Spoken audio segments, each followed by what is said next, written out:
Hi, I'm Will Bruin, and I was just recognized as a Seattle Sounders legend. Now I get to do voice reads for the Sounder at Heart podcast network. Here we go. Come on! Hey, O'Shan! Let's go! The Seattle Sounders have done it! MLS Cup winners! The Sounders rule the region! Seattle Sounders is campeón!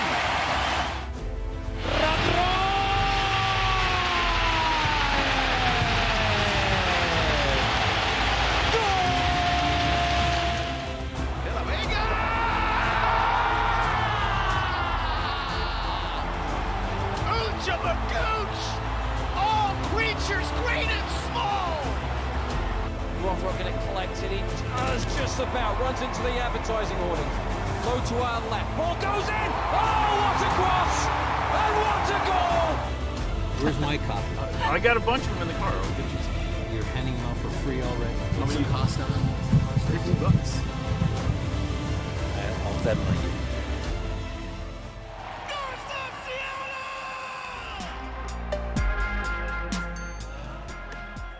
This episode of Nos Arietes is sponsored by Full Pull Wines, a Seattle-based wine retailer and proud sponsor of Nos Arietes since 2011.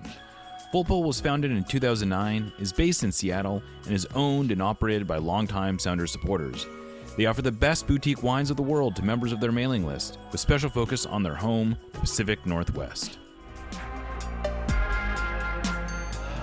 Welcome to another episode of Nos Arietes, part of the Sounder at Heart podcast network, sponsored by Full Pull Wines and our subscribers. We're recording on Monday, July 27th, 2026. I am your host, Jeremiah O'Shan. Today, I am joined by Aaron Campo and our engineer, Lickett. The Sounders are in the midst of an absolute freefall. It is ugly, it is scary, and we're going to try to make some sense of that for you. We're going to talk about this game that happened on Saturday, talk about the week that was, talk about this losing streak. We'll talk a little bit about the Timbers game coming up and how that could be part of some real ignominious history. And then in the second segment, we're going to break out the whiteboard and we're going to actually break down where we think the Sounders roster can be fixed and how kind of changes we think are coming down the pike. But Aaron, this last game was certainly not the worst of this losing streak. But in some way, in terms of it was just a 1-0 loss to Philadelphia Union. But in other ways, it was kind of the most depressing because the Union came into this game as the team in last place in the Supporter Shield. That means they are the wooden spoon leaders. They were not a particularly good defensive team. They were not a particularly good offensive team. They were just not good. They had won their first home game of the season earlier that week. So I guess they were riding high on that one. But the Sounders, facing this awful opponent, came in with an extremely pragmatic and scaled back game plan and just couldn't do anything, Aaron. It was just they took 7 shots. They only took 2 in the first half. It was really hard to watch. And it's not like they put out a lineup there where there was no weapons. Ostensibly, their starting front four were Osaze De Rosario, who we thought was maybe going to be a starter at the beginning of the year. Jesus Ferreira, who we thought was going to be a starter at the beginning of the year. Albert Rusnak, who 100% was going to be a starter at the beginning of the year. And Paul Rothrock, who, okay, maybe at the beginning of the year he wasn't going to be a starter, but he was right there. And they just couldn't manage anything. No, I mean, it was brutal to watch. I think that honestly, I hated this game more than I hated the game against Austin. The Sounders actually didn't look as terrible against Austin, I don't think. I thought that there was a decent chance of them getting a result in that game for most of that game. And, they just kind of ran out of steam at the end and Austin was able to put it away. But they didn't look as toothless as they did against the Union in this one. And this game reminded me of another game against the Union all the way back in 2015 in the middle of a very similar swoon, where the Sounders put out a lineup that had, like Darwin Jones, I think was starting, and just a really bad lineup. That I think that was at the time referred to as the dire days, right? How much worse it get even a year later. And this reminded me very much of that game where there was just at no point did it feel like the Sounders were capable of scoring, of equalizing. And the Union, weren't good. I mean, they really were not good. There was some concern, I think, going into this one about them looking so much better in their first game back after the break, and they did legitimately, but I didn't see too much of that in this one. I think that the Sounders were not, unlucky to give up a goal by any stretch of the imagination, but that was not a Union team that I think that, they should have felt overmatched by. And I think that that is the thing about this stretch. These aren't good teams that they're losing to. These are bad teams. No. The Union and Austin both came into the really game. Can't be overstated enough. Yeah. The Union and Austin both came into this game averaging less than a point per game this season. And, these are teams where, okay, like winning on the road in MLS is tough. The Sounders are dealing with a lot of injuries. They're in bad form. I can almost put up with losing games like this in a stretch like this. It is going into them and not feeling like there's any chance in the world that you're going to get a result out of it. I mean, how depressing is it to go and play these bad teams and feel lucky that you're not totally out of it, an hour into the game? It's not acceptable for this team. And I think that we've talked a ton about ownership. We've talked a ton about the GM. I'm sure we'll talk more about them as the show goes on. But I mean, we're at the point now where you have to be asking questions of the coaching staff. How does this team look so unprepared? How did this team look so unprepared against Portland? We talked about that last week. But how do they look so much less fit than teams like Austin and Philly? How are we continuing to do things that aren't working? How did we start this Dotson and Brunel double pivot 3 games in a row where, look, since the Portland game, I don't think either of those guys have had a bad game in a vacuum, but this pairing is just not working. They're not capable of doing the things they're being asked to do in that central midfield. And it's been obvious since the Portland game. How are we continuing to do this? How did Danny Mazovsky get the start against Austin? It's just, why are we trying to play this possession style? Game? Yes. I wanted to wait for you to say that. So thank you.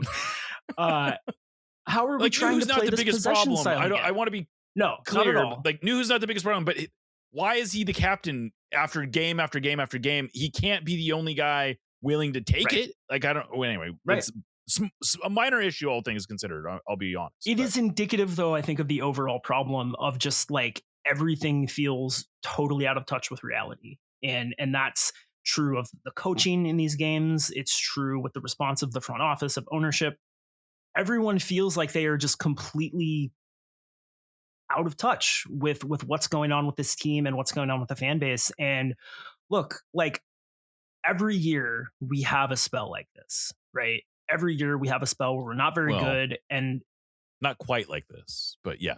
That's the thing, right? We have a bad spell. It's never felt like this before. Yeah. Not during the Schmetzer years, right? And we've had conversations about, like, oh, do the Sounders need to make a coaching change? Do the Sounders, like, does the front office need to act? But I think it's always been couched in, but they're probably going to get everybody back and be healthy and be good again. And so we just got to hope they can hold out. I don't feel that way this year. I don't feel that way at all this year. I don't expect Jordan Morris to really play much of a part this season, unfortunately. And if he does, he doesn't look like the same player. Where is the creativity going to come from? Why should I expect Pedro de la Vega to be an impact player this season?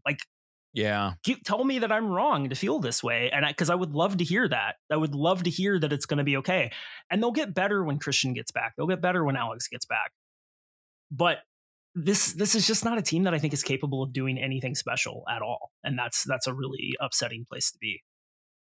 And I think what's frustrating, and this is something that I'm going to give credit to some of the people who have been yelling at us for years to be more alarmed. But I think this is the first year where I can kind of share some of this concern, which is they might get better. They might steady the ship. They might even somehow climb into a top 4 spot in the West, because the West looks like that might be doable. And also they started so strong that they've only fallen down to 8th so far. Although if they lose to the Timbers, they could fall out of a playoff spot, which would be crazy, but maybe not quite. But they would be even on points with the Timbers at that point, who are currently not in a playoff spot. But I'm getting ahead of myself. My point was, even if they right the ship, there is this sort of impending sense of doom where it's like, so what? You made it to the playoffs. Big deal. That's not the standard that we have set. And there's not really this sense of like, don't worry, there's hope on the horizon. Eventually we're going to start signing players again. Because right now it feels like, yeah, I mean, even if they sign someone this summer, which is by no means a guarantee, shockingly. And I think some people are just dying for some sense of hope, like give us something. But it's a little scary to look down at the horizon and say, like, I don't know when, like, if not now, when are they going to get serious about signing players? If they can't get serious about signing players in a summer where the wheels are completely coming off, are they ever going to like get serious about signing players? I mean, this last game I thought was a very interesting stat that I stumbled across. There were 16 players that featured for the Sounders in this game. 11 of them were primarily developed through the Defiance, either coming through the academy, or in Andrew Thomas's case, he was drafted and then got most of his early playing time with the Defiance. The other 5 players all came to the Sounders via another MLS team. You put that all together, all 16 players in this game came to the Sounders through domestic channels. They didn't have a single player in that played for them in this game who was a foreign signing. Now there was one on the roster. Yamar is the only player who was even on the roster who was a foreign signing, but there are only, I believe, 3 players on the entire roster right now who came to the Sounders from a foreign signing. Yamar, Kim Keehee, and Pedro de la Vega. I don't know if I'm missing someone. I don't think I'm missing anyone. I can't think of any off the top of my head. Yeah. I mean, that's a crazy stat to think that your roster is just comprised of almost exclusively domestic players, at least from and I guess it's somewhat telling that they are only using 2 international roster spots right now. One of them is Yu Sukunome, who we're almost positive has been sent out on loan. And the other one is Kim Keehee, who is essentially, I think he's on the supplemental roster because he's making the senior minimum. I mean, this is the only way you can do that is if you don't really have international players, right? And and it's just wild that the Sounders have just completely abandoned the international market for signing players. And I think that's what gives this sense of doom and like, what are we even doing? Like, what is the point of any of what we're doing here? If we can't sign foreign players, and look, I think it's great. I think it's really interesting that the Sounders, and we have spent a lot of time celebrating the Sounders' willingness to give opportunities to young domestic players, to bring players to the academy. And that's like, I think that's all true. Like that's a good thing to be doing, but it can't be your only thing that you're doing. You got to supplement it with foreign players at some point. There are lots of clubs around the world that have world-class academies pumping out just as many players as the best academies. Yeah. And you cannot name them because nobody gives a shit.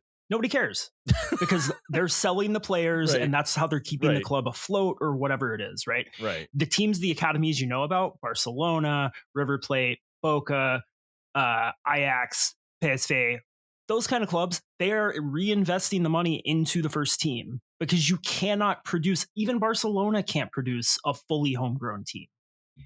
And what's depressing is I was looking at the roster to see if you were wrong about that fact check. And I said, well, I guess Nuhu and Osaze technically were foreign signings before they got to Defiance.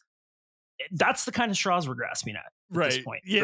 Right? A guy whose, dad was a famous MLS player and was only playing in a foreign league because of like a weird transfer situation that got interrupted because of a war, and a guy who's been here for like 10 years now. Like that's brutal. And look, I am proud of the academy. It's incredible. And the Sounders should be proud of that. And they should talk a lot about it.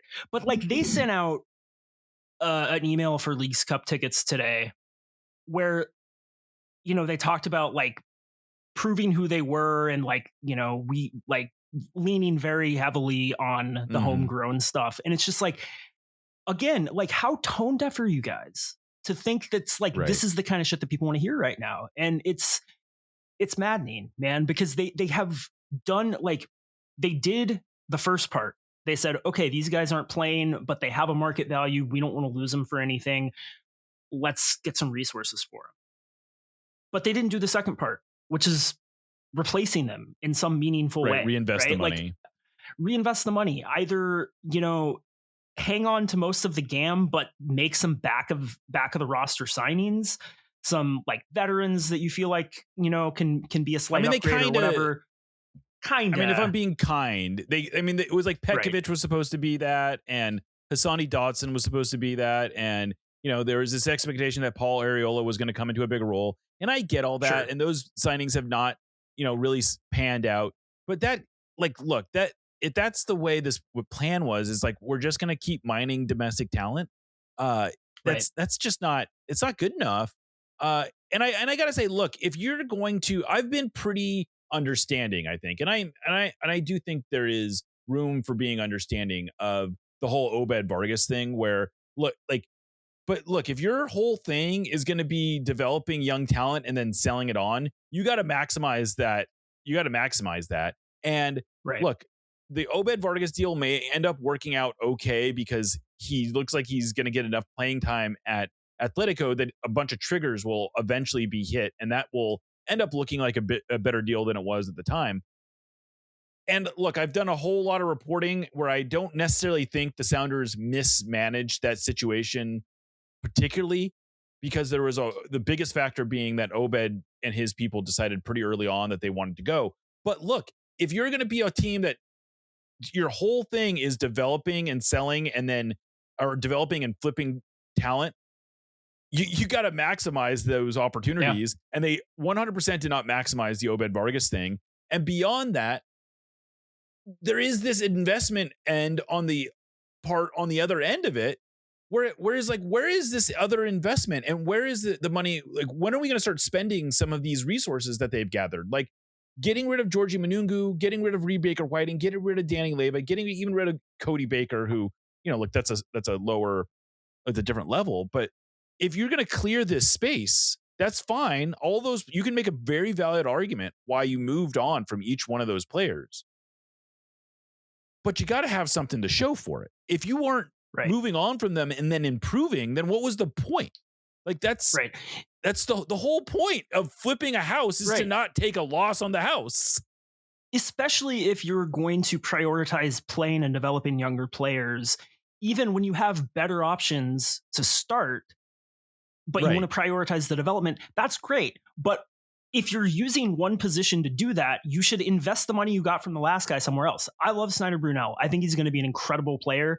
I think the Sounders could use a starting center midfielder to take some of the pressure off him this season. Yeah. They're not going to do that. I mean, okay, so use the money you got for Obed to go sign a winger or something.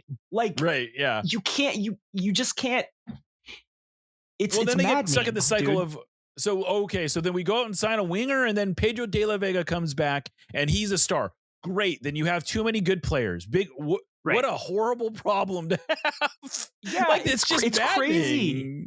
It is absolutely crazy. It's a reverse sunk cost theory or fallacy. Right. It's like they're worried about future sunk costs. Good. It's crazy, man. And like, oh man, I like Osaze de Rosario. And I think Danny Musovski has been better than his numbers maybe would indicate this year. But these are probably the two strikers you're going to run out there for the rest of the year. Because, let's be honest, I don't really think we can. The Jordan Morris thing, look, I'm not going to say we were wrong about Jordan Morris, because I think Jordan Morris was way better than people gave him credit for last year when he was healthy. He was. Yeah, and he was. And I did not think, I thought, look, he had some freak injuries one particularly freak injury last year. There's no way he's going to go through that again this year. And look, he's back to getting muscle injuries on relatively the fact that he came out of preseason and then immediately hurt himself. And then he came out of this long break of 7 weeks and then he immediately hurt himself. Those are huge red flags. Like, look, I have been a defender of Jordan's. I really think that when he's good, he's really good. And I think he's an underappreciated player. But these are major concerns. And the idea that they've got 2 more seasons of him as a DP are really frightening, because it's starting to get like, if he can't stay healthy, this is a major, major problem. And then you have Pedro. who, look, that was a freak injury last year. The second one, the one that he's still out from, but a freak injury certainly makes me a little worried that he's not going to hit the ground running. And if he does, that we don't know what his runway is. And then that leaves LU with Albert Rusnak, who has, to his credit, remained really healthy. And on paper, he's actually been reasonably productive, at least coming into the break. He was on a decent, he was playing decent numbers wise. And he has been atrocious the last 3 games. Absolutely atrocious. Him and Jesus Ferreira have been so ineffective. Jesus Ferreira does not have a single shot in the 3 games since the break. That is wild. That Paul Rothrock is a fine supplemental piece.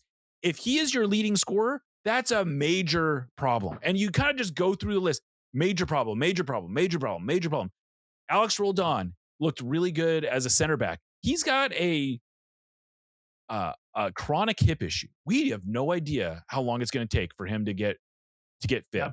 Christian Roldan hopefully is able to get fit, but he's 32 years old. Like, what's the best case scenario? You get 2 more years of Christian? These are major problems, and I feel like no one in the Sounders front office is willing to face them and say, like, yeah, we know we got, like, I have to believe that they know these are problems. And I guess maybe it doesn't behoove them to say it out loud, but it would be nice to see some action, like some work on the back end to like shore it up. And we're not seeing that. If Craig Weibel and Adrian Hanauer, this is a very funny thing to imagine, were to come out and say, look, we don't think that this particular core can be, like, we just don't think we have the horses, right? Mm-hmm. And we think we need to just kind of bite the bullet and start rebuilding the roster. Yeah. I could live with that because I wouldn't like it, but I wouldn't like it. It would suck, be forced to accept it. Yeah. Christian is going to be gone at some point. I don't think anybody could have, like, I'm sorry, people will tell me I'm wrong. I don't think anybody could have foreseen Jordan Morris just falling off a cliff like he has this year. Because I mean, some people could have guessed that it would happen, but that's not necessarily. Well, people have been saying it was going to happen since 2016. So you don't get credit for saying something's going to happen every year, and then it finally does. But yeah, if you say it's every year, it's He was super healthy since his last ACL, and then he had a freak injury last year. I wasn't worried about that going forward. These kinds of injuries scare the shit out of me. Yeah. With, his age, his skill set, all of that stuff, it is extremely concerning. And I'll just note that this, like, they will put out like the fastest players based on like their top speed, and it's always Jordan is always in there, right? He's like, I want to say they put out a top 50 or something like that recently, and he was not in that. Like, he has not had a top 50 sprint time. And that's a big, I don't think it's the only part of his game, no matter what some people have said, but it's a big part of it. And if he doesn't have that, that's a major concern. If he doesn't have that, he has to reinvent himself. And look, players have done that before, right? There have been strikers, especially, whose speed was a big part of their skill set. They lost it. They had a couple of down years. They fixed it. They changed the way they played, and they were really effective. But the number of players that are able to do that is much smaller than the number of players that aren't able to do that, like infinitely smaller, right? Yeah. I think Albert is hurt. Like, I don't think he's injured necessarily, but he's not moving like a player who feels comfortable right now. He's getting older, right? So if they wanted to say, we just think over the rest of this season and the sprint season next year, we're going to see what we can get for some of our veterans. We're going to regroup, and then, we're going to come back strong for once the calendar changes over, right? Like, we're going to kind of reboot things. There are ways that you can get that across without saying, yeah, we think all of our guys are dying, and so we're going to just like shit the bed for 18 months. Like, people who know how this stuff goes know what to listen to, but they're not going to say that. And I do think in the interest of being fair to the front office, I think they're in this really difficult position where teardowns and rebuilds are just kind of part of sports, right? It's just a thing that happens, especially in American sports where um, it's much harder to just go out and spend a bunch of money because of the salary cap and all that stuff, right? So it's just a thing that happens. The Sounders have not really set themselves up for being able to do that effectively. So they've kind of had to, build the car while it's driving. And they've done a pretty good job of that so far, but I don't think they've ever been in this dangerous of a situation before. Right. And the fact that this is all happening against the backdrop of season ticket renewals and an upcoming GM vote and this potential move to Renton that the Sounders weirdly don't talk about, but have put enough out there. They have made it very obvious that this is a thing that they are considering. And they've never really addressed head on and like had a open discussion about it. But that's maybe not a thing we need to get into right now. But it's all this is happening with that stuff sort of like very much not even looming in the background, just sort of like sitting there hovering over everything else. And it does create a sense of doom and gloom that I don't remember ever feeling with this team. I looked this up and I just want to share because I thought it was funny. I looked up that 2015 Union game. Here was the Sounders starting lineup: Steph Fry in goal, and then they had a center back duo of Zach Scott. I guess it must have been Zach Scott, Jimmy Ockford. There's a name from the past. Dylan Remick was the left back. The right back was O'Neal Fisher, I think. And then the defensive midfielders were Michael Azira and Gonzalo Pineda. And then you had Christian Roldan in that game. You had Marco Papa and Lamar Nagel. I couldn't tell you. And Aaron Kovar. I can't make sense out of that front four, but I guess Lamar Nagel played as the Jones number. Well, Christian was playing on the wing at that time, right? Yeah, so Lamar must have been the 9, I guess. Yeah, he did have a little stretch. Papa at the probably 9, played as a 10. That. Yeah, Papa probably played as the 10, and then Darwin Jones replaced Lamar Nagel, and Tomas Jaguar. I can't remember. Hagwaribe. Yeah. Chad Marshall also came out. I believe Chad Marshall came off the bench in that game, and they played him as a 9 too. I think if I remember correct. Yeah, that is correct. I remember this game so well, and I have no idea why, but just because I think it was like I had not seen anything like that before from the Sounders. Like, it had some bad losses, but that was the most feckless, I feel like. Well, and just to add a little bit more ominousness to that game, the next game was on the road against the Timbers, and they got absolutely smashed. They lost 4-1. And this was all part of, like you said, this is all part of the dire days. This is all like in the post red card wedding fallout, if people remember all that. And the Sounders actually lost 8 of 9 games during that stretch. It was really bad. The Union game was not part of the 5-game losing streak that is now tied for the worst losing streak in Sounders history. And somehow, and this is another thing that I think is, I come back to this 2015 thing. There was a reason for it. Is that during all that meltdown, when they lost 1-0 to the Chicago Fire, they lost 1-0 at home to the Rapids, they lost 1-0 to the Montreal Impact, they lost at home 3-0 to the Vancouver Whitecaps, another one of those like low, this is about as bad as it gets kind of moment. And then they lost 3-1 to the Galaxy. And at that point, they made a whole bunch of, like, I don't know if it was right then, it was maybe been a week before that, but they made a whole bunch of signings. They signed Eric Freeberg. They signed Andres Ivanchitz, and they signed Nelson Valdez. They may have made some other signings. And Ramon Torres. Oh, that's right. They also made a sign. They also signed Ramon Torres. I forgot about that. Wow. Now you can say like those 4 players were not necessarily great investments from a purely, like, those are all older players. They sort of were kicking the can a little bit on trying to rebuild the roster. They were giving Siggy sort of like one last shot to go for it. And ultimately you could say that it fell short, even though they went on a pretty awesome run at the end of the season to make the playoffs. They ultimately went out against FC Dallas in the playoffs. But what's funny is that all four of those players ended up playing significant roles the next season when they made that run to when they won MLS Cup. Now, they weren't the stars, and that 2016 team ended up being almost completely dismantled.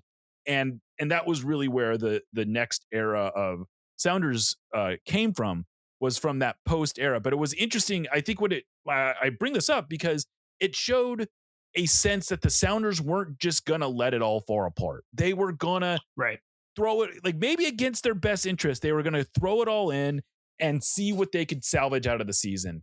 And they signed three really interesting veterans and a center back who would end up being a huge part of what they were doing. And by the way, they also signed a DP.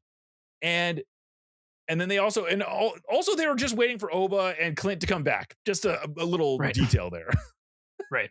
And so it was just such a different era. It felt like the Sounders were willing to just do everything possible to make some signings and to look better. And they were maybe even pushing the roster rules at that time. Like I remember there was a column in the Vancouver paper. They were like, how can the Sounders have 5 DPs? Because they had all these players that were making more than DP salaries. And that would be fun to get back to, you know?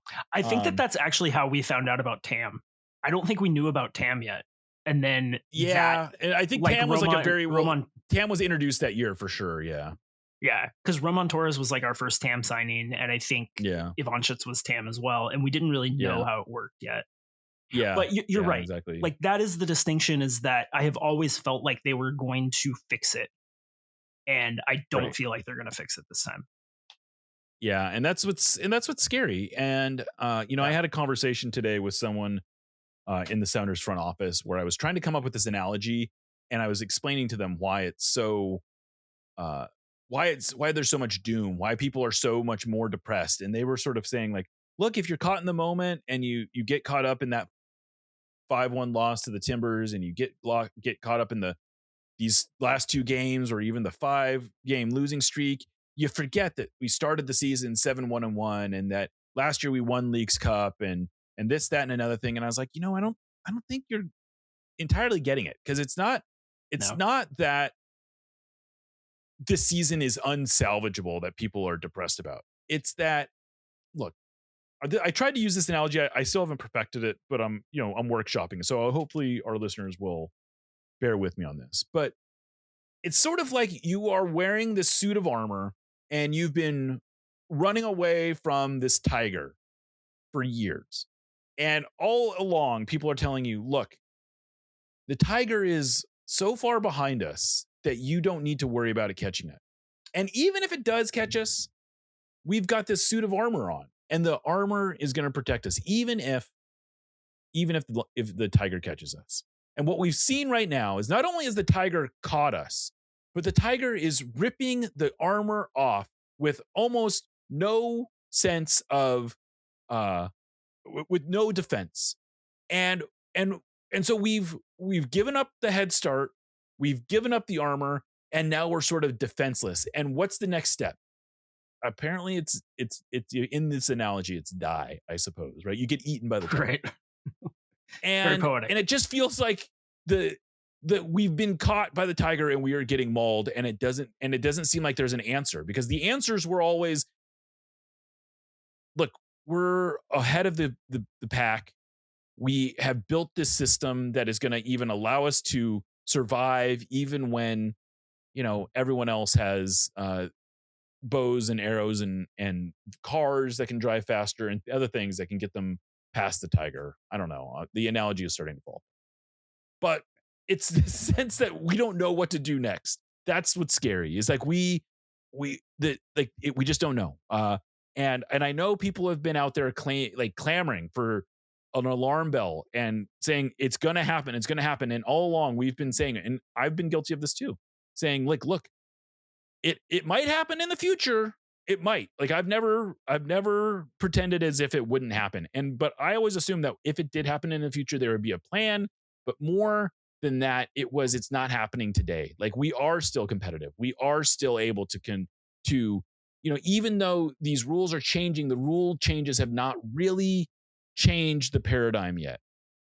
And I don't know if the rules are really the paradigm has changed yet. I think we're just at a point where the Sounders plan needs to be updated with the times. Yeah, I mean, the reality is that they're not like they have as spending has grown, as these rule changes have started coming into frame, the Sounders have stopped spending money. Like right. if you go back and look at all the best Sounders teams, they weren't there was money. They weren't like the highest paid teams in the league, because I remember people talking about how the Sounders can't compete with these Galaxy teams because they've got Robbie Keane and David Beckham and Landon Donovan, and they're making so much more money. And the Sounders, I mean, they didn't really compete with them, but I don't think it was the money. I think it was just that the Galaxy had a much more talented team that had been together for longer, right? But then it was TFC that the Sounders couldn't compete with. Well, they beat them in MLS Cup twice, right? Like, but they were spending money on Obafemi Martins. And it was... Yeah, Atlanta, right? They spent money on Obafemi Martins. Yeah, which is a really funny one. Yeah. NYCFC, I think, was one of them. Yeah, I mean, there's been a million. There's been a million. Yeah, they spent money on Nico Lodero. They spent money on Raul Ruidiaz. They spent money on other parts of the roster. They spent money on Yamar. They spent money on gosh, I'm forgetting guys they spent money on. But they spent money. They paid transfer fees, right? And they signed players to max TAM contracts, and they went outside the league and they scouted and they brought in players that they thought would help. It feels like they just totally decided to make perfect the enemy of the good with any signings they're doing this year.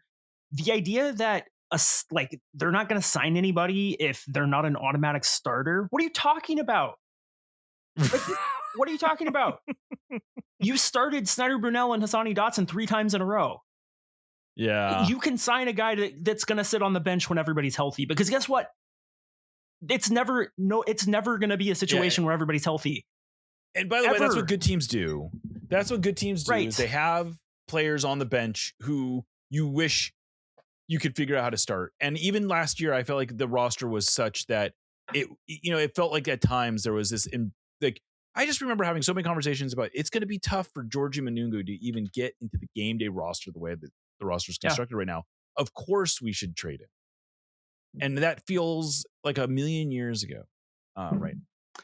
So anyway, well, but look, I think the idea is that if we trade him, we're going to sign somebody. You know what I mean? Exactly. That was the whole point. Yeah. Exactly. That was the whole point, is that the reason you trade Georgie is because you feel like you can improve on, like you can bring in the next Georgie who's even better. You take the Reed money and the Georgie money, and instead of Reed and Georgie, you have one guy who's better than both. Victor Rodriguez did not start the 2019 MLS Cup. Right. You know what I mean? And now we've got who's our backup winger right now? Yeah. It's crazy. I don't know. It's really crazy. Well, all right, look, we're going to take a break, and then when we come back, I'm going to break out the whiteboard and do something we haven't done, which is have visual aids. So if you feel like watching us on YouTube, this will be on there, and you can see, I don't know how much this will be valued to you, but look, it would be cool if you go watch us on YouTube, I guess. But we will talk about the roster as it is, and we're going to try to project out where we think it's going to go and who we think might be part of the long-term build of this team and who we think probably is not going to be. So stay tuned for that. It might be a lot of fun. I don't know. Maybe it won't be, but we'll probably cry a little. But you get it. All right. You're listening to Nos Audietes on the Sounder at Heart Podcast Network, and we'll be right back. Sounder at Heart has been around in one form or another since 2009. In 2026, though, we make a pretty significant evolution when we go analog. Yes, that's right, in the year of our Lord 2026, we are publishing a real-life magazine. We're calling this thing 4, as in Sounder at Heart 4.0, but we're stylizing it as IV because we absolutely love Roman numeral. And if you want to refer to it as IV, that's cool too. The first issue has a comic book style cover that was hand-drawn by local artist Kevin Newber. Features by Tim Foss, Susie Rance, and Charlie Boehm, a statistical deep dive by Kat Bush, a Q&A with Brian Schmetzer, a column by G. Willow Wilson, and photographs by Noah Reif, Max Aquino, Mike Russell, and Jane Dershowitz. I could not possibly be more proud of the work everyone put into making this, and I think you're going to absolutely love it. If you'd like to get your hands on one of these limited edition copies, we're currently selling them for $15 on our website. Get yours now. Welcome back to Nos Audietes on the Sounder at Heart Podcast Network. All right, so I promised you a whiteboard, and I promised you that we will go through this roster and try to project where we think it's going and where there's room for change. And look, we'll be loose with this.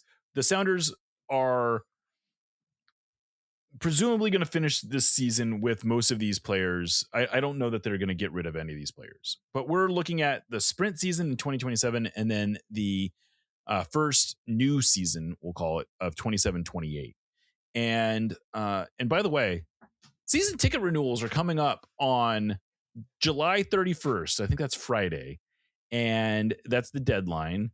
And you have two options. You can either buy just the sprint season and then sort of wait and see about this double season, or you can buy them both at once. There's going to be 7 home games in the sprint season. And then there's going to be, I guess, 18 home games for the full season. I would urge you to look at your options. I'm not going to get into all that here, but I just want you to know that that deadline is quickly approaching. And if you don't do anything, it will automatically renew, I believe, for both seasons. So if you're thinking about what you want to do, now's the time to do it.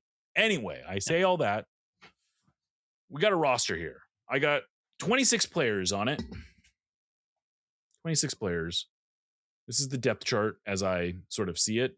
It is not including Yusu Kanome or Cody Baker, who are both on loan. And I honestly do not expect either of them to ever return to the Sounders. Yusu Kanome, I don't know, maybe there's some chance, but he is going to be on loan to Pittsburgh Riverhounds of the USL Championship. I don't think he's coming back. He is only on a 1-year contract with a year option. If he does really well down there, probably best case scenario, the Sounders trade him somewhere else in MLS. So like this is shaping up to be a very Sam Adeniran style situation. Yeah.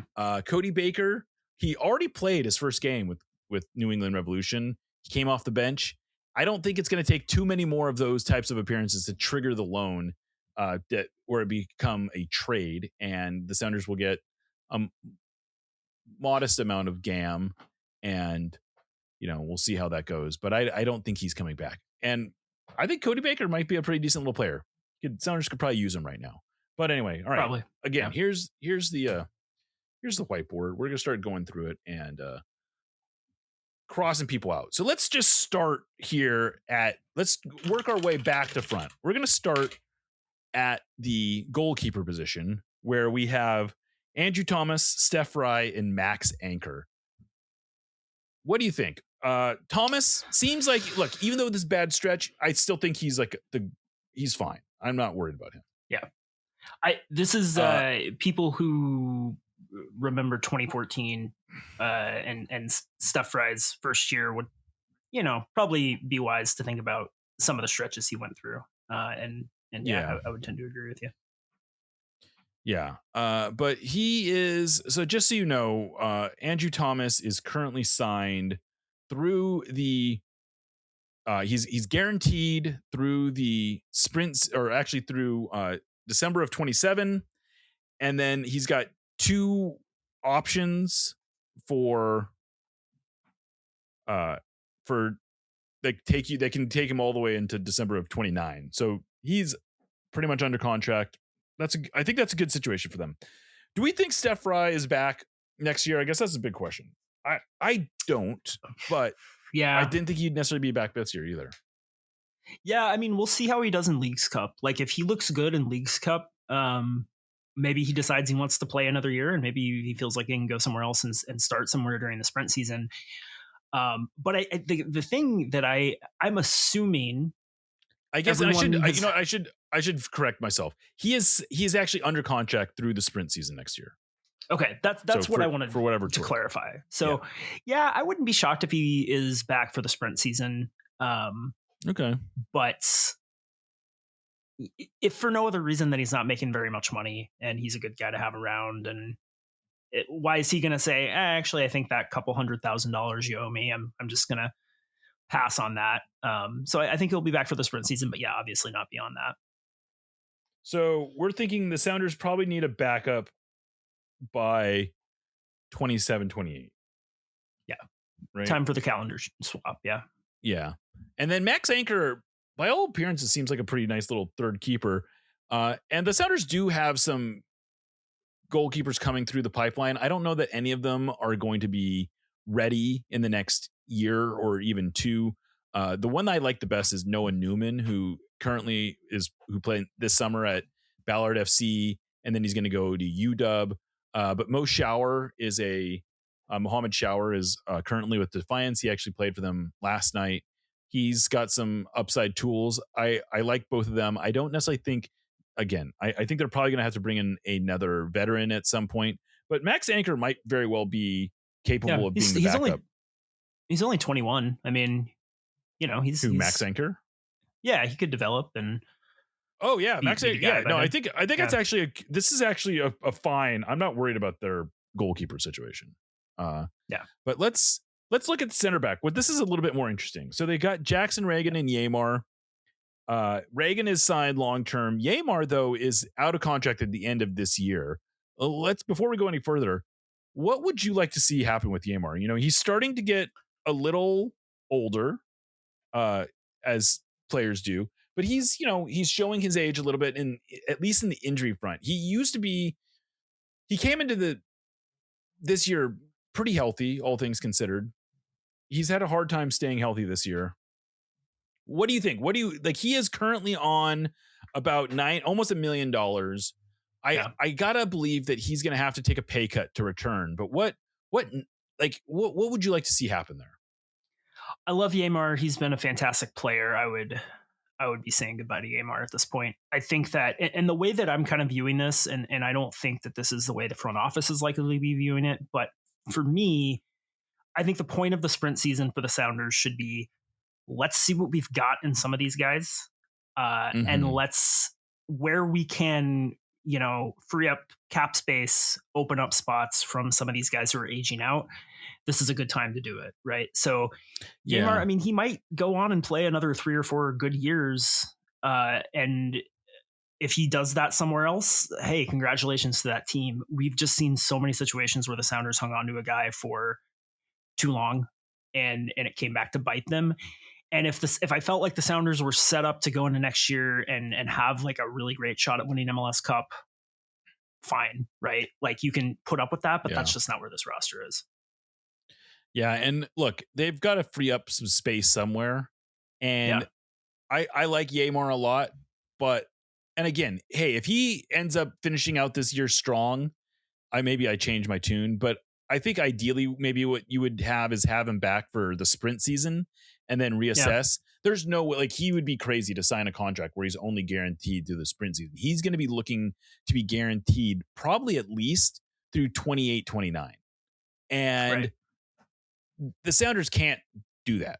They would be crazy, I think, to have to get, if they guaranteed him through 28, 29, I would crazy. And even if he takes a small pay cut down to $750 or something like that, that would be, so I'm going to assume they're freeing up that space.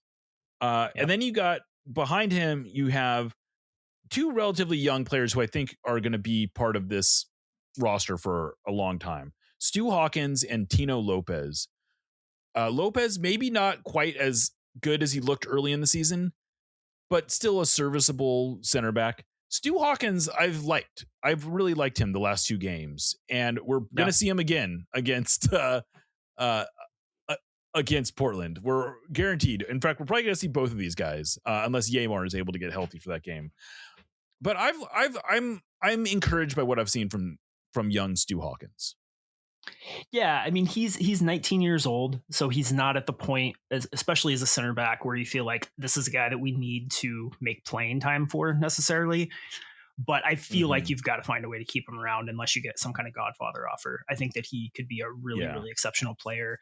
The thing that I've liked about him is that I haven't seen him make the same mistake twice. And obviously I haven't had a long time to see him, but like there were a couple plays where he got caught in a bad situation against the Union and he adjusted, right? And I didn't see him make a similar mistake. So I like him a lot. And he is a good passer. Got a big future. He's a very good passer, which, you know, like we have one in Jackson already, and that's great, but it couldn't hurt to have another good one. And I mean, honestly, I can see a situation where he plays really well the rest of the season and they go into next year with him into the sprint season with him as one of the two starters. I think there's an outside chance of that for sure, because he is still very young. I mean, I wouldn't be. Yeah. I think it could happen, but I think it could happen. And then you have Ryan Saylor and Kim Keehee. We don't need, like, they're gone after this. They have to be, right? Like, I love Kim Keehee. And it'll thank you for your service service. Say goodbye, Kim. But I don't love Ryan Saylor, and I don't care. He could be gone tomorrow, and I would be fine. Yeah. Well, I guess there's some hope that, or there's some reality where Ryan Saylor could come back this year and be impressive. But where we sit right now, to me, it looks like they're going to be down 3 center backs next year. Among the players who might be filling that, I would not be surprised if Gallatin Sandnes makes that jump. He's currently with the Defiance. He made his debut against the Union. It's kind of too bad that it was such an unremarked upon debut, because he's a promising 18-year-old center back and he looked perfectly fine. But I don't know that we'll see him again this year, but I liked what I saw. All right. Then next up is Nuhu, who you may remember this. Actually, we might as well go through all the fullbacks. Right now, the Sounders only have 3 fullbacks on the roster, which is kind of crazy. But it's Nuhu, Alex Roldan, and Kalani Kosarienzi. I'm sure you would agree that Kalani is on a very team-friendly contract. He has an option that takes him into December of 27.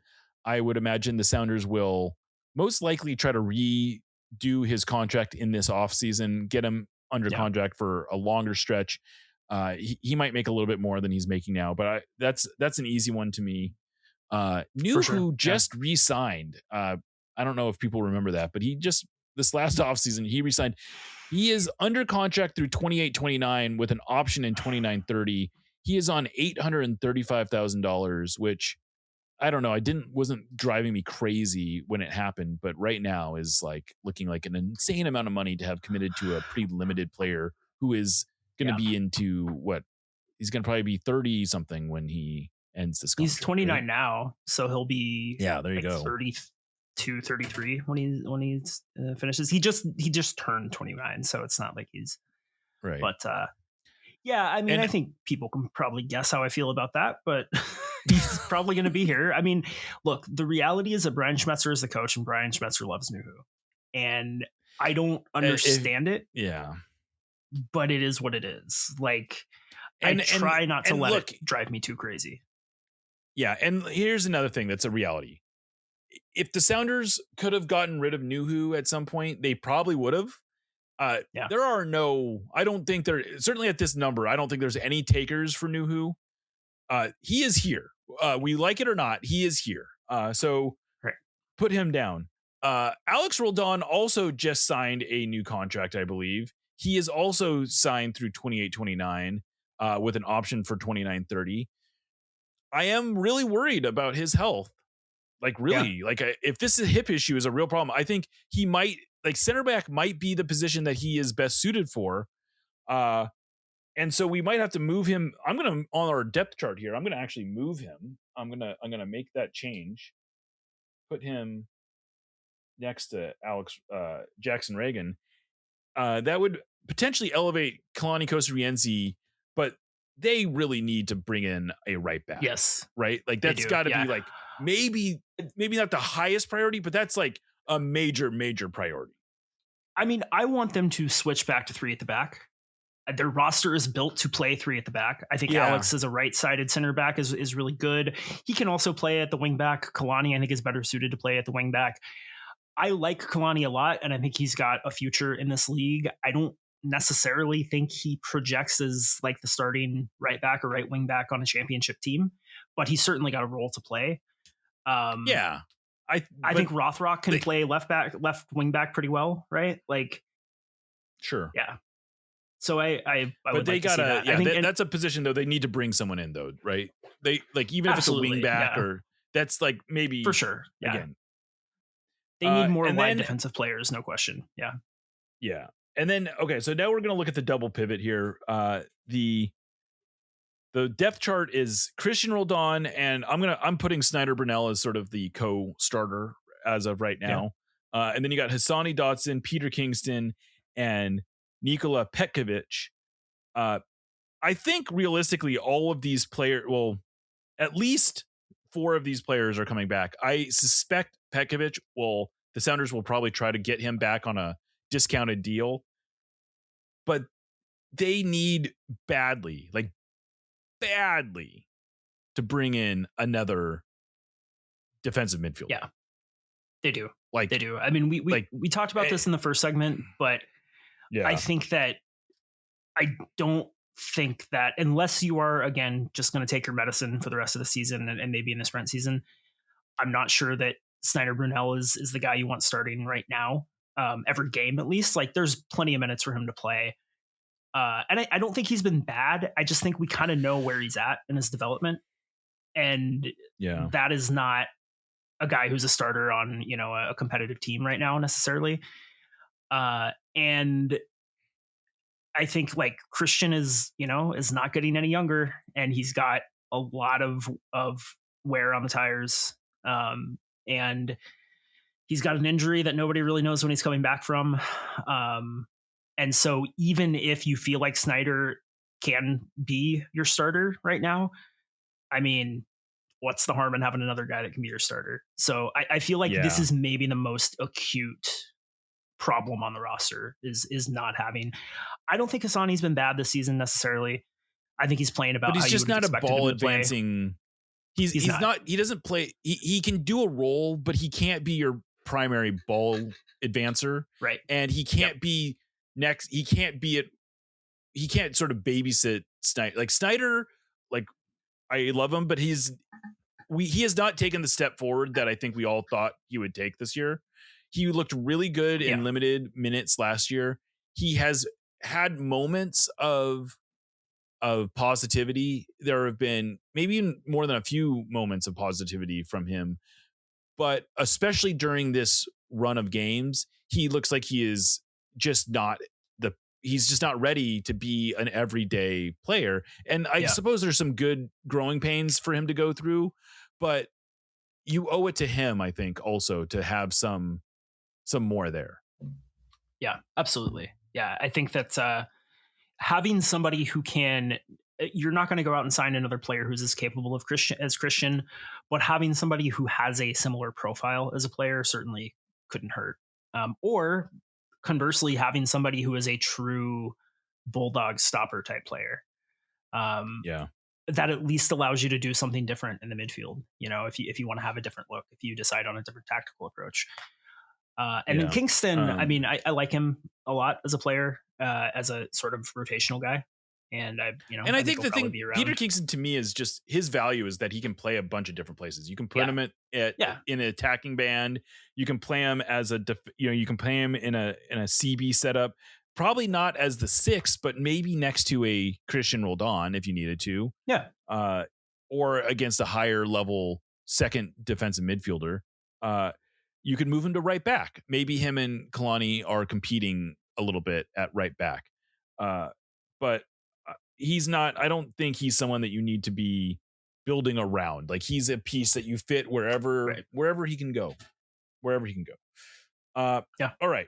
Let's move into the attacking band. And this is another one where it's a little it's a little scary. Look, right now it's Paul Rothrock, Pedro de la Vega, Albert Rusnak, Jesus Ferreira, Paul Arriola, and I'm going to put Sebastian Gomez somewhere in that too. He is he's been playing more off the bench. I actually think Sebastian Gomez has made some real improvements this year. I've really liked what I've seen from him.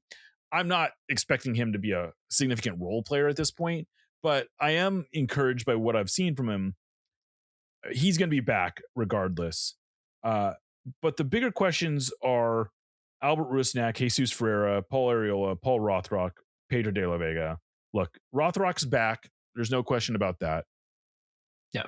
I think Jesus Ferreira is back. There's not really any question about that.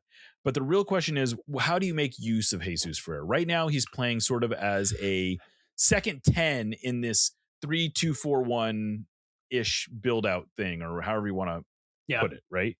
3-4-2-1, I guess, is maybe a better way of putting that. And it's growing increasingly obvious to me that they can't really afford to have, like, the area for improvement on this roster is Albert Rusnak. Look, I have been a big Albert Rusnak fan. I think his production has absolutely been DP worthy. I think he will go down in Sounders history as one of the more useful and talented 10s that they've had. But look, I don't see how you make meaningful improvement to this roster if he's back, as if you pick up his option and he's a DP next year. I just don't see how that's possible.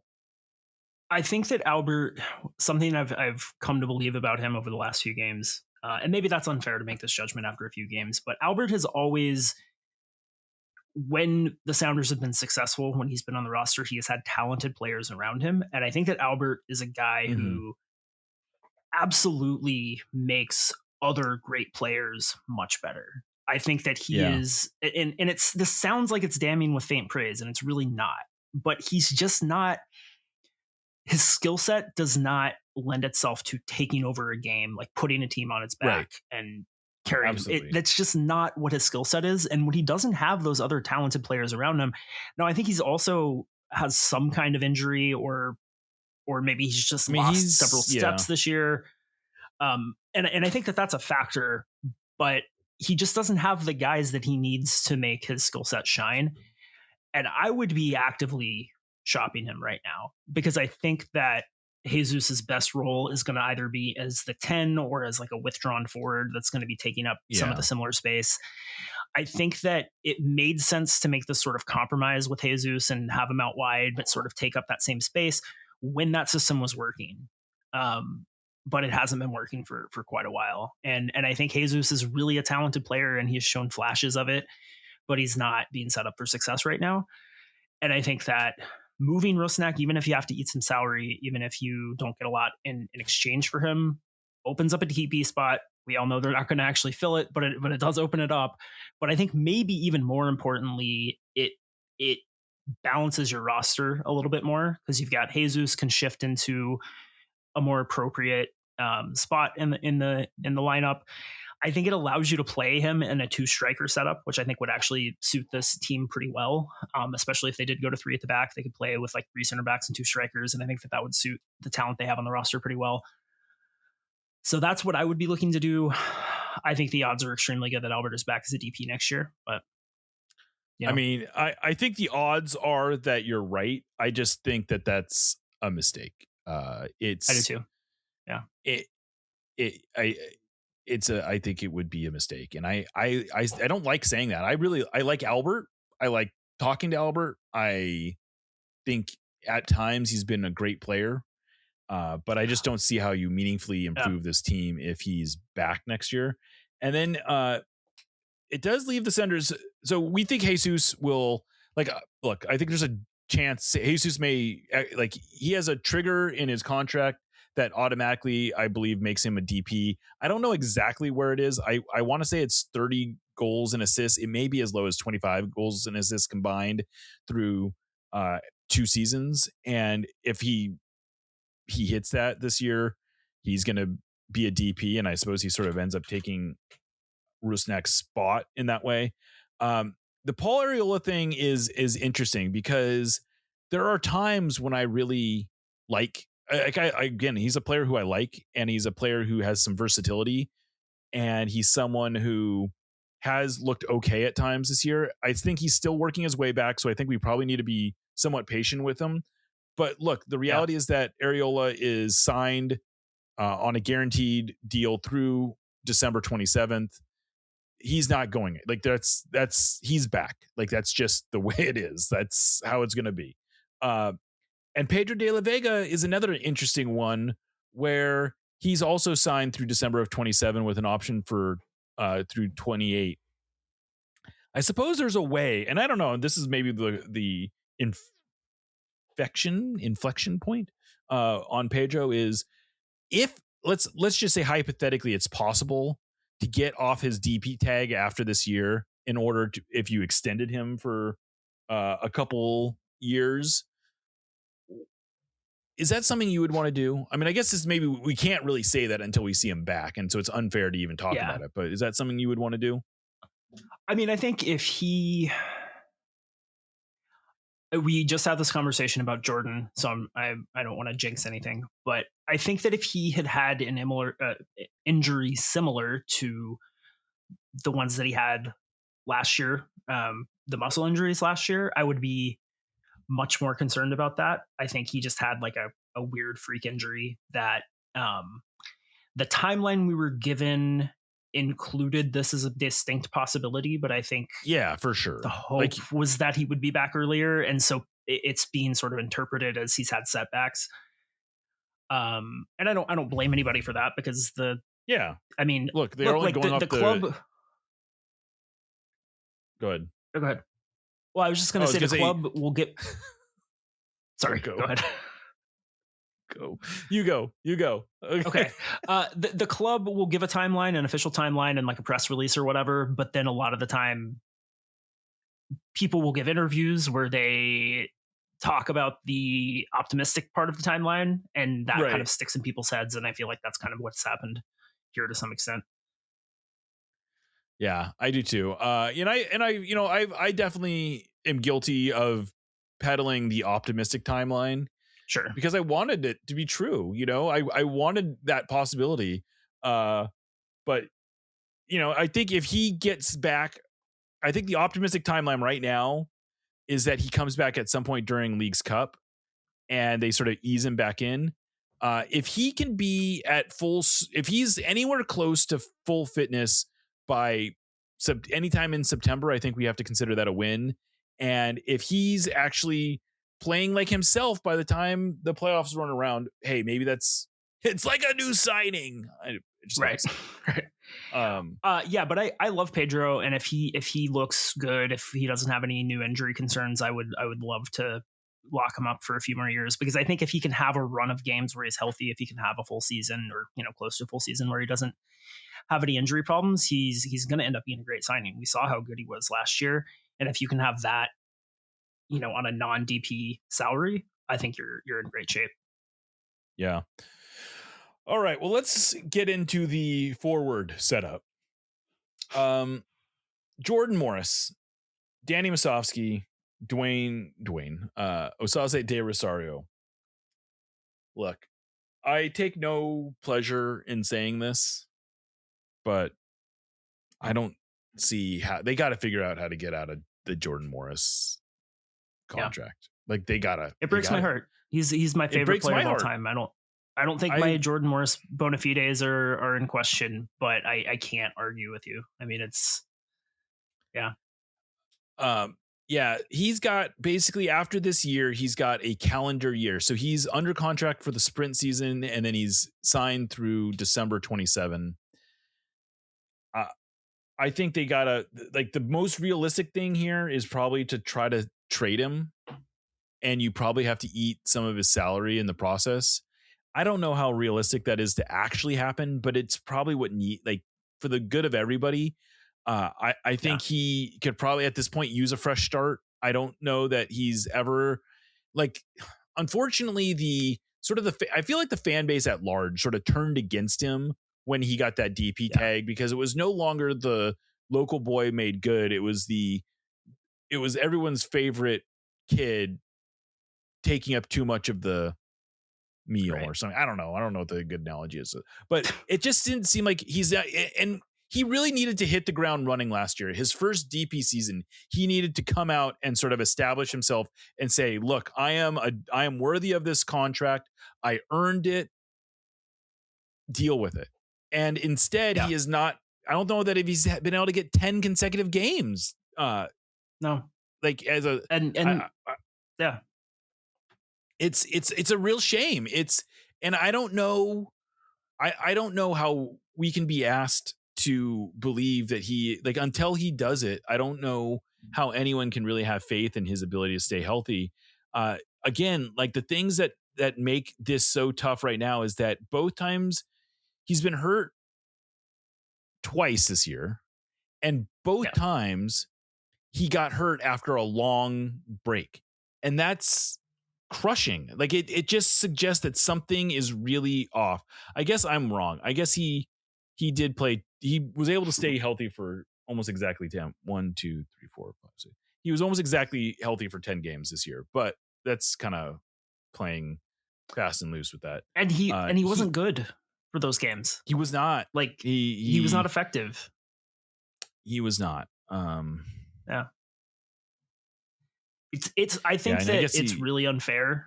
Like his career in general has just been really unfair in a lot of ways. It sucks. It breaks my heart. And I was hoping for a fairy tale ending, but it's just, let's be real here. I mean, he's not. So I was right. He hasn't started. He has not been able to start 10 consecutive games at any point in this run. He did play 11 straight to end last year. He played, I don't know, something like that at one point this year, but he was not, like you said, he just wasn't, he didn't look like himself. He didn't look, he has not been, there's not been one dominant performance this year from him where he was just, and I think the closest he came was that home leg against Tigres, where you could sort of like, he had a pretty nice assist and he looked dangerous on a pretty consistent basis, and he just hasn't been the same since. He just has struggled. He's only had one game where he had more than 3 shots, and that was, he had 4 against Sporting Kansas City in that very disappointing result down there.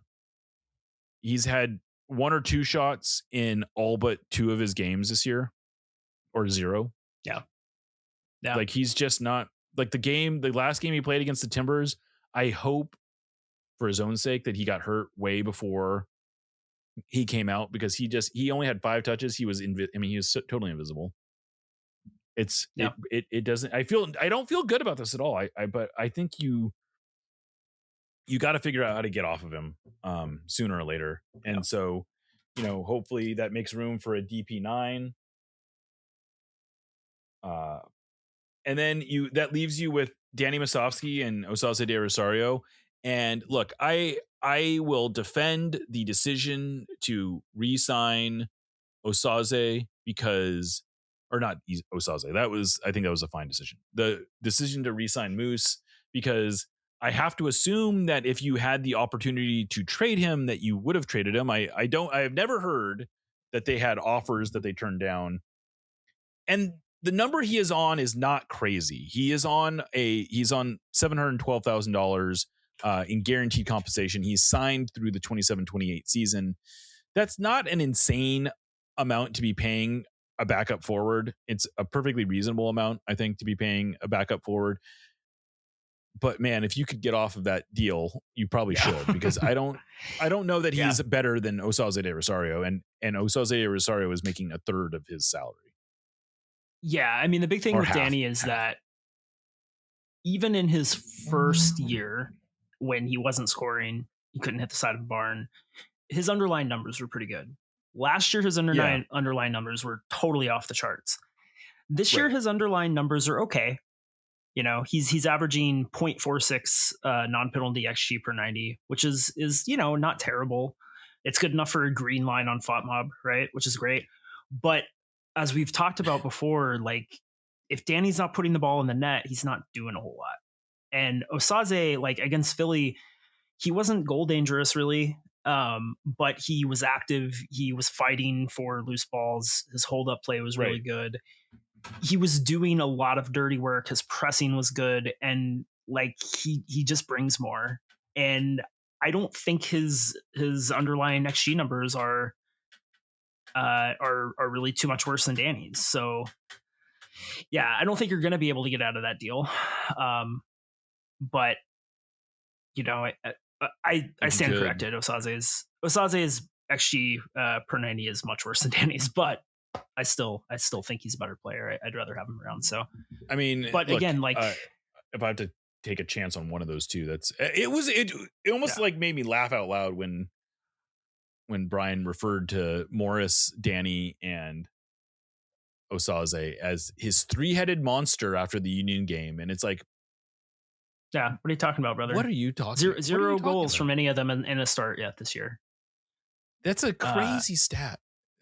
They've it's 20 nuts, man. All competition games, they have 0 goals from the starting number 9. That is like, and I realize, look, I know there is a valid argument that the biggest problem is not the 9, and so using it, like getting focused on signing a 9 is sort of counterproductive. But look, that's a glaring problem. Yeah, it's a glaring problem. It's crazy. I think that if you strengthen the team elsewhere, you probably score more goals and you probably get more goals from your 9s. I totally take that as true.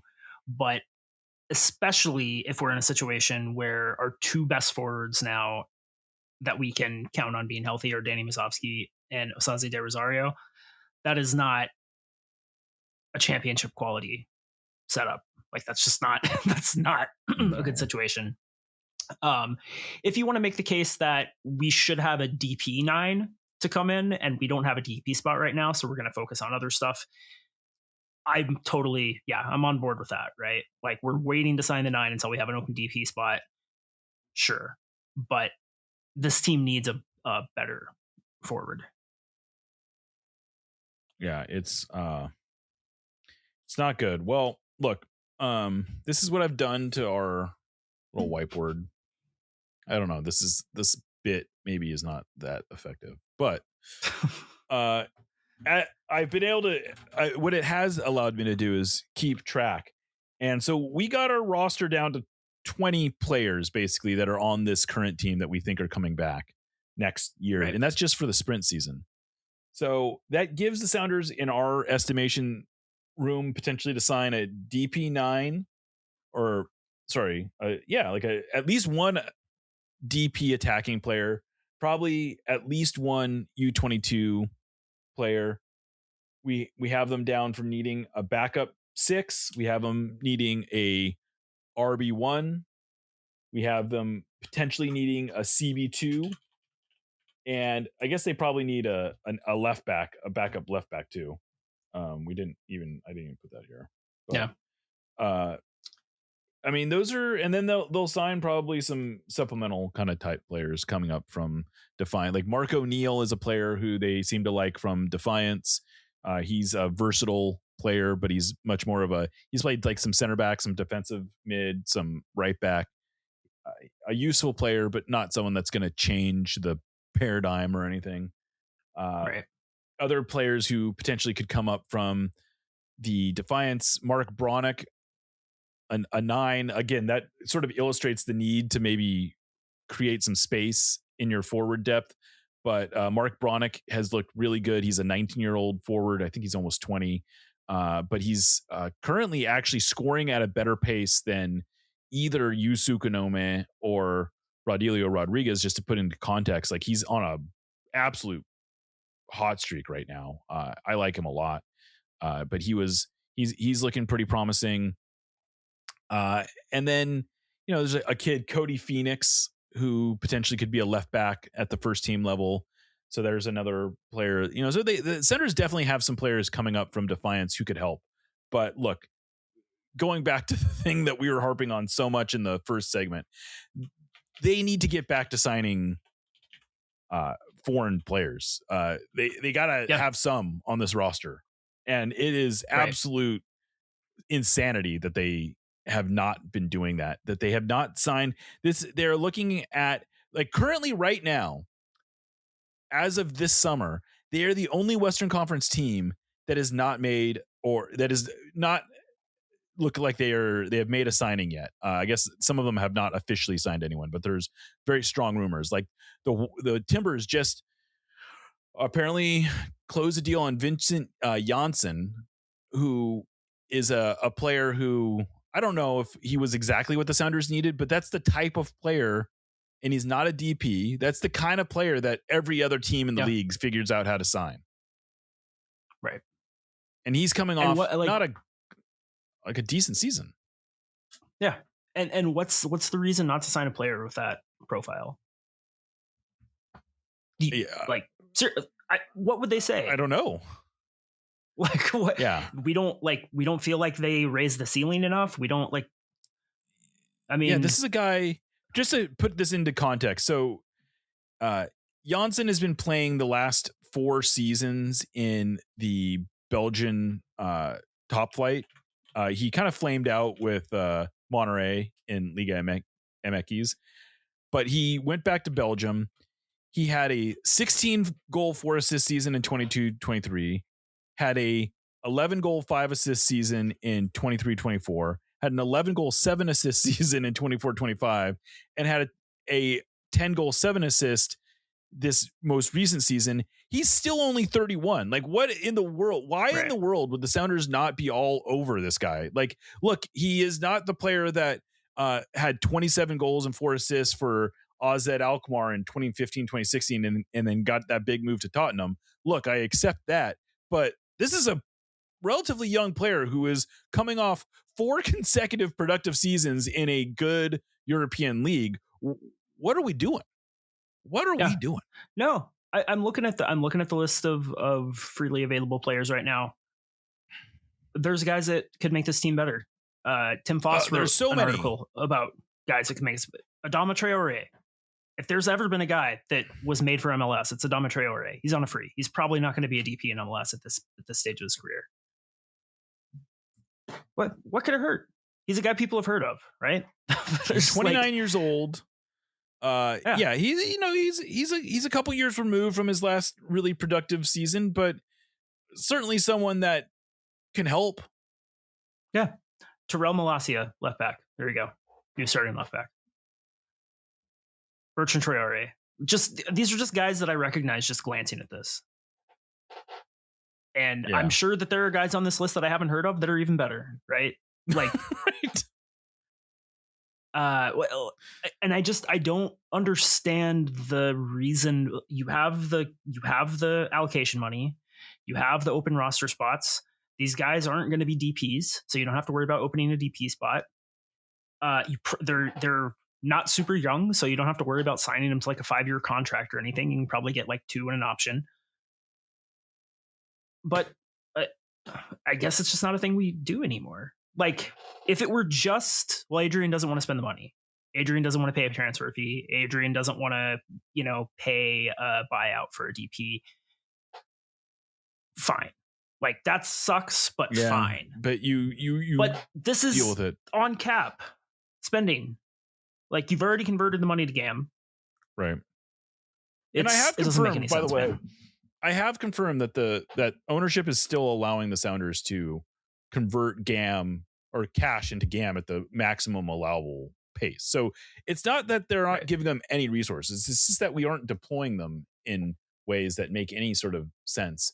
And that's, look, I have at times said the Sounders are sort of behaving like a rich man's Colorado Rapids. And I thought that was because I thought we were never going to operate like the Colorado Rapids are running circles around us in terms of spending. And that the San Jose Earthquakes are running circles around us in terms of spending. And by the way, the Rapids, I will take their approach to roster building over what the Sounders are doing, because at least they're doing something. Like, their core of the roster is not as strong as the Sounders, but they are absolutely, their approach to roster building is considerably better than the Sounders, considerably more entertaining and exciting than the Sounders. And we're talking about the Rapids, the Colorado Rapids. as aspirational to the Sounders. That is something I thought I would never, ever say. No, it just defies any logic or reason. It's just the New England Revolution are apparently signing Jack Harrison. Yeah, as a DP. Like, I just don't understand it. I really don't. It's really depressing. And it is kind of like what we talked about in the first segment. I've always been able to say on this show with full confidence, it's shitty now, but the front office is going to address the problems. And I've said it for too long and been wrong about it to keep saying it. I don't think they're doing anything. Prove us wrong, Craig. Prove us wrong. Yeah. That's what I would love to see that. I would love it. I would love for him to take a victory dance over us and to say, you guys didn't think we were going to pull it off, but we did it. We rebuilt the roster while we were like, look at all this. Are you happy now? And I'll say, yeah. Maybe I won't. Maybe I'll still be. I would be happy if they. I would love for Craig Weibel to make me look like a moron. I would love for Adrian Hanauer to make me look like an asshole. Nothing would make me happier than that. Yeah, I know it. Well, all right. I don't know how many more times we can go through this exercise, but we did it again. I'm not going to be here next week. I'm trying to convince. We're coming up with a backup plan. So maybe there'll be something good to talk about next week. Maybe. Yeah. But I don't know. Did we even talk about the Sounders? The Sounders are playing the Timbers on Saturday. And apparently there's only like 300 tickets sold by ECS. It's going to be a relatively light traveling contingent. Yeah. I mean, maybe they'll sell a bunch of tickets this week. Maybe they'll sign somebody tomorrow and sell a bunch of tickets. I always loved going to Portland. I'm bummed I'm missing this road trip. I had a great time last year. I'm excited to go in spite of myself. I get to ride the train. I always like doing that, so that'll be nice. Oh, you get to ride the train? You're going to take the train down? And that's the thing I'm most looking forward to is riding the train. So that kind of tells you. Man. Are the new arrows are the new arrow trains? I don't know. I'm not taking the Cascades. So I think that but I think it was the regular commuter trains that are getting replaced. I think the Cascades, I think they're not replacing those. So we'll see. I don't know. I'm excited. But it is kind of sad. And I felt this before the last game, just like how juiceless this rivalry feels now. Like, obviously I still want to beat them more than anything in the sport. And that loss was maybe the worst sports attending experience in my life. But like I was seeing Timbers fans around before and after the game, and we were like smiling at each other and stuff. What is that? What's that? That's horrible.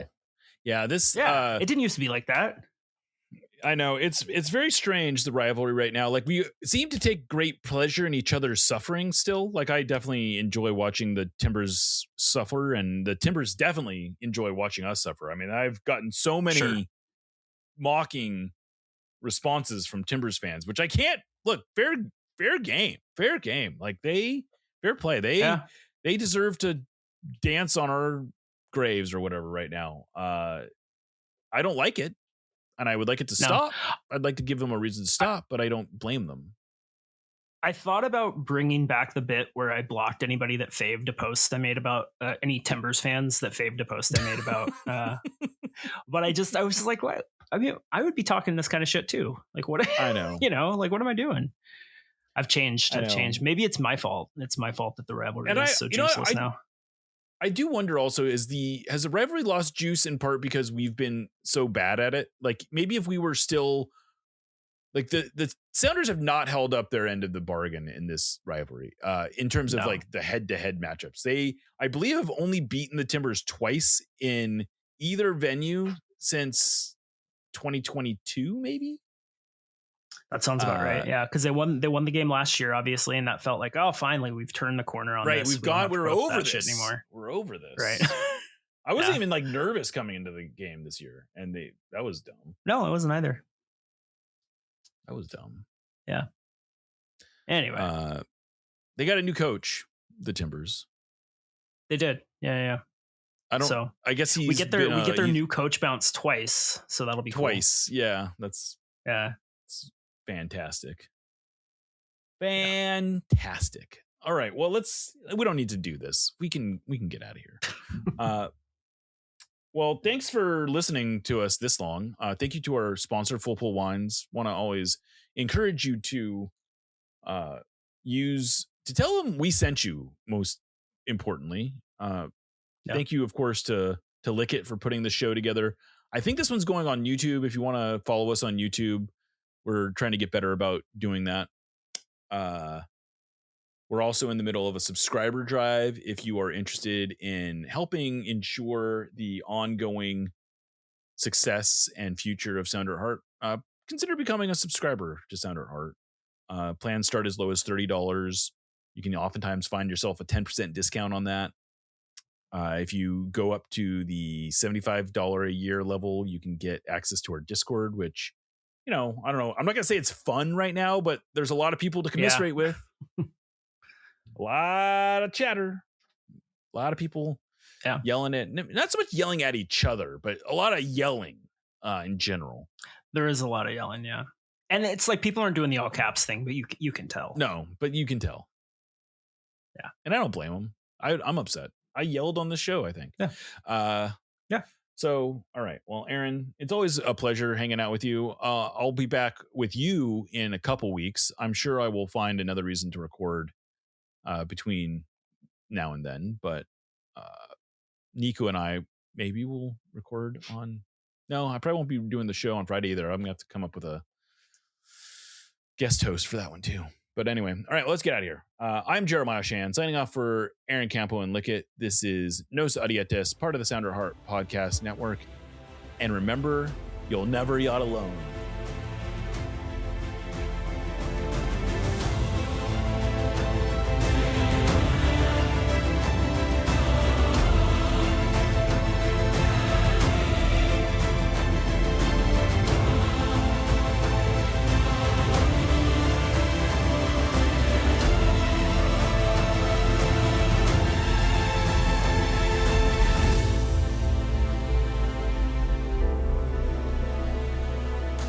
Let's go, Sounders.